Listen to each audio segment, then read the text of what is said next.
السلام عليكم ومرحبا في فيديو جديد. اليوم سوف نتحدث عن أخبار كرة القدم المغربية. كما تشاهدون الآن، المنتخب المغربي يخوض أولى حصصه التدريبية بجوهانسبورغ استعدادا لمواجهة جنوب إفريقيا.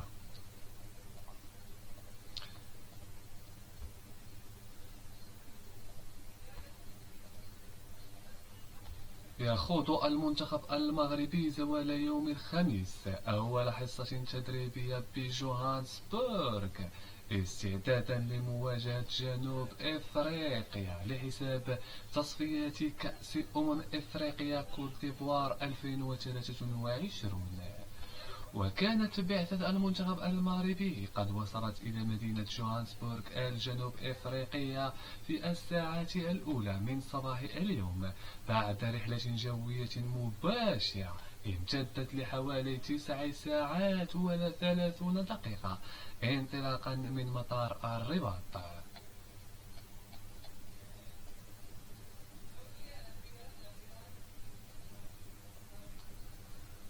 وتجرى المباراة بين المنتخبين بعد غد السبت على أرضية ملعب سوكر سيتي في تمام الساعة 4 عصرا بتوقيت غرينتش في المغرب.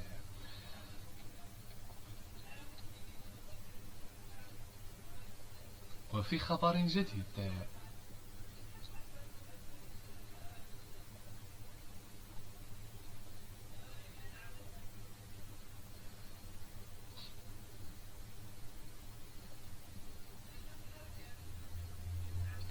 نشوف هنايا الخبر الجديد هنايا.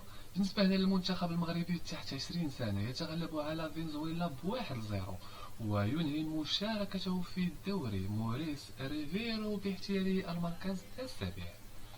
هنايا كما كتشوفوا معنا تغلب المنتخب المغربي تحت 20 سنة يوم الخميس على نظيره الفنزويلي بهدف دون مقابل في مباراة تحديد المركزين السابع والثامن. وكانت الشوط الأول من المباراة التي جعلت بين المنتخبين على أرضية ملعب فرناند فورنيليا قد انتهت بالتعادل السلبي. وبعد استراحة نجح لاعب المنتخب المغربي عدنان بن سعيد قاسمي في تسجيل الهدف الوحيد في المقابلة في حدود الدقيقة 50.